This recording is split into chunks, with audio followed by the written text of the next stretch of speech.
Cations जो है वो H पॉजिटिव है, तो हमारे पास एक ही कैटाइन है, पॉजिटिवली चार्ज्ड आइन है। लेकिन एनाइंस हमारे पास दो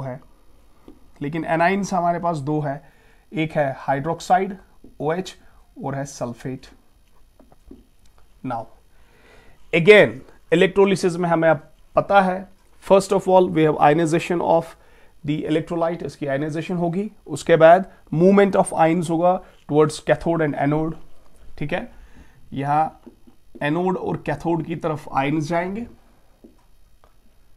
उसके बाद लास्ट स्टेप क्या है, डिस्चार्जिंग ऑफ द आइंस। तो ionisation, right, then movement of cations and anions, cations and anions will move towards respective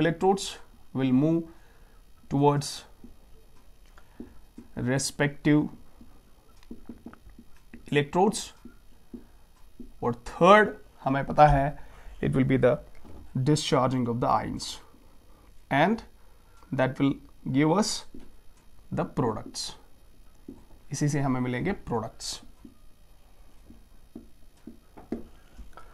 अब यहां पे हम देखेंगे कि डिस्चार्जिंग ऑफ आयंस जब होगा, किस आयन का डिस्चार्ज होगा कंपैरेटिवली, और प्रेफरेबली किसका डिस्चार्ज होगा, और प्रोडक्ट्स क्या आएंगे।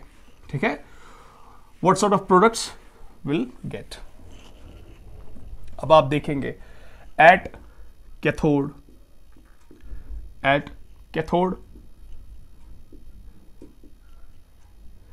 Late us take first anode. At anode क्या होगा, एक ही आयन है एट एनोड,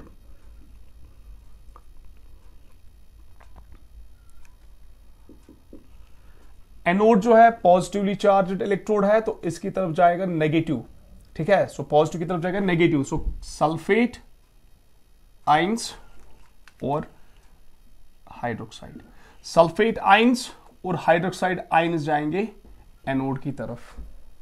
ठीक है, लेकिन हाइड्रोक्साइड और सल्फेट में से हाइड्रोक्साइड आयन का, हाइड्रोक्साइड और सल्फेट आयंस में से हाइड्रोक्साइड जो है उसका डिस्चार्ज पोटेंशियल कम है, इसलिए hydroxide ions are preferably discharged. तो एनोड पे क्या होगा, हाइड्रोक्साइड जो है, hydroxide ions they will lose electron, they will be converted into OH. ठीक है, so it happens like this.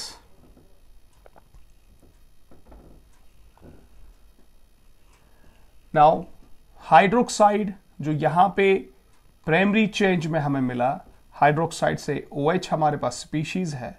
ठीक है, सो यहां पे क्या हुई, ऑक्सीडेशन, और इसे कहेंगे हम प्राइमरी चेंज।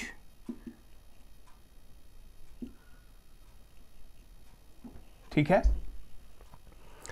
अब ये स्टेबल तो नहीं है, अब हाइड्रोक्साइड से जो OH हमें मिलता है that is converted into water and oxygen,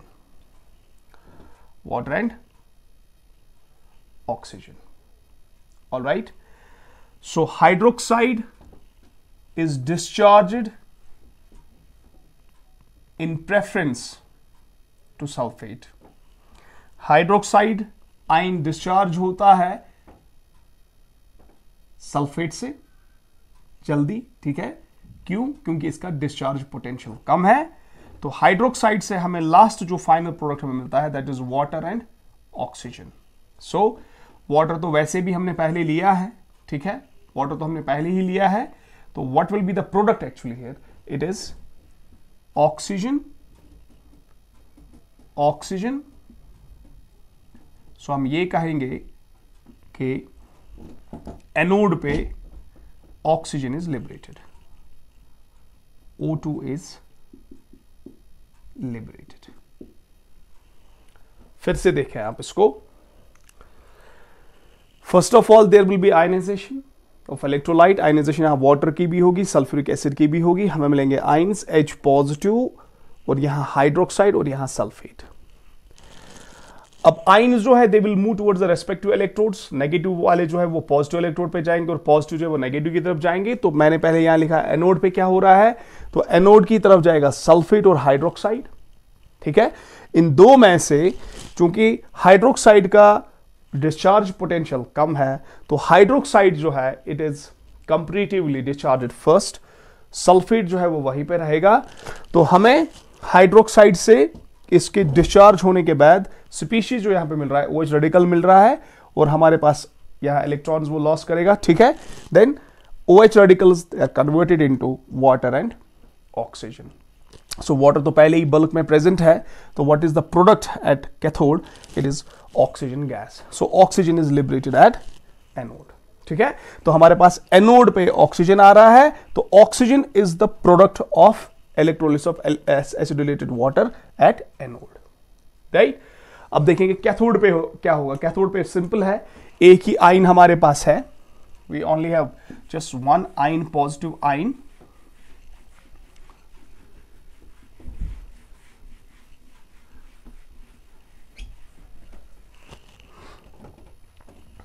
तो आयन जो है एट कैथोड, एक ही आयन है, positively charged ion, that is H positive, proton है, ठीक है। H पॉजिटिव जो है इट विल टेक इलेक्ट्रॉन, इसका रिडक्शन होगा, ये हमें ऑलरेडी पता है कि कैथोड पे रिडक्शन होता है, it will be converted into H radical, ठीक है। तो ये इसकी हुई रिडक्शन और primary change. Now we know that hydrogen ऐसा स्टेबल नहीं है, तो H के साथ मिलके हाइड्रोजन गैस यहां पे बनाएगा, तो ये सेकेंडरी चेंज होगी इसकी, और ये है स्टेबल प्रोडक्ट। तो hydrogen is liberated at cathode, hydrogen is liberated at cathode, hydrogen gas is liberated at cathode. Now solution में क्या रहा, फिर सॉल्यूशन में रहेगा सल्फेट, सॉल्यूशन में सल्फेट रहा और सॉल्यूशन में H पॉजिटिव आयंस भी रहेंगे, ठीक है, because solution has to be neutral, ठीक है। तो सॉल्यूशन क्या है असल में, फिर H पॉजिटिव आयंस है और सल्फेट आयंस है, तो solution will remain sulphuric acid, ठीक है। सो एक बार थोड़ा सा इसको सम अप करेंगे हम।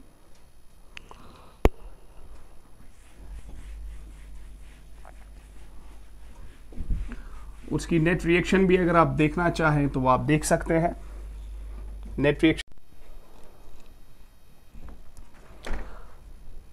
अब इसका ओवरऑल रिएक्शन भी हम देख सकते हैं, that is 4 times water, it gives us 4 times hydroxide plus 4H positive, ठीक है। Now this is the ionization of water.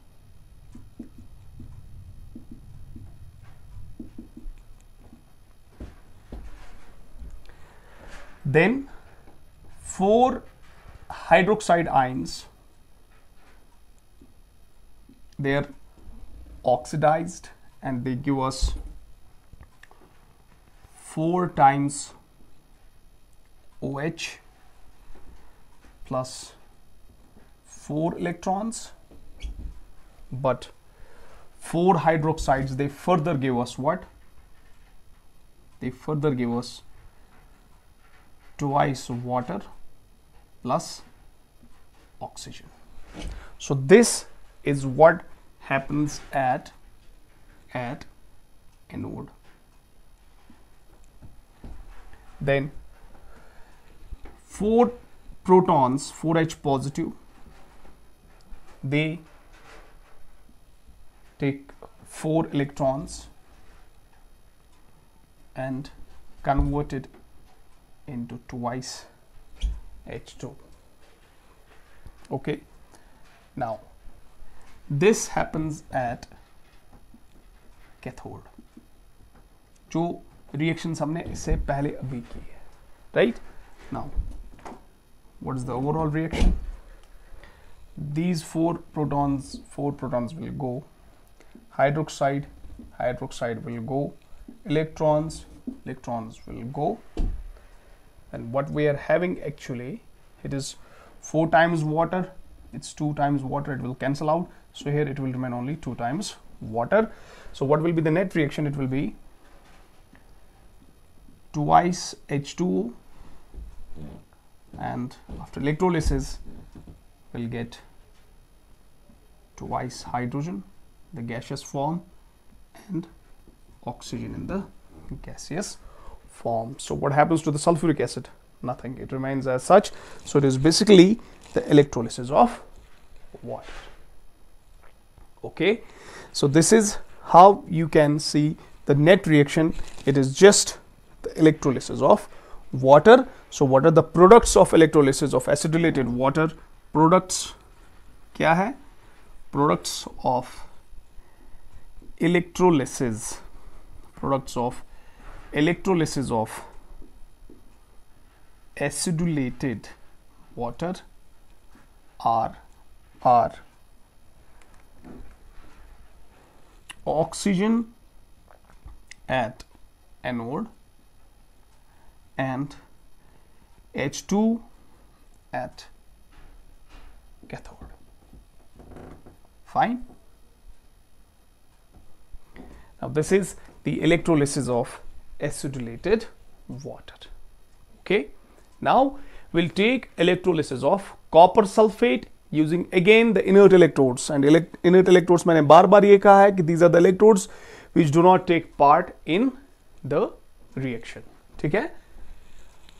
Now we'll take electrolysis of copper sulfate using inert electrodes. Let the electrodes be platinum. Platinum हमें पता है कि it's inert metal, reaction में हिस्सा नहीं लेगा. तो प्रोडक्ट्स देखेंगे कि क्या है प्रोडक्ट्स अगर हम कॉपर सल्फेट की इलेक्ट्रोलिसिस करते हैं using inert electrodes, that is using platinum electrodes. Okay.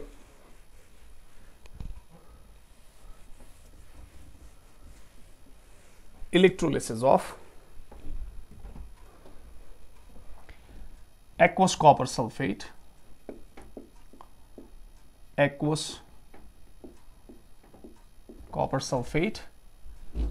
using inert electrodes. Just hold on for a minute.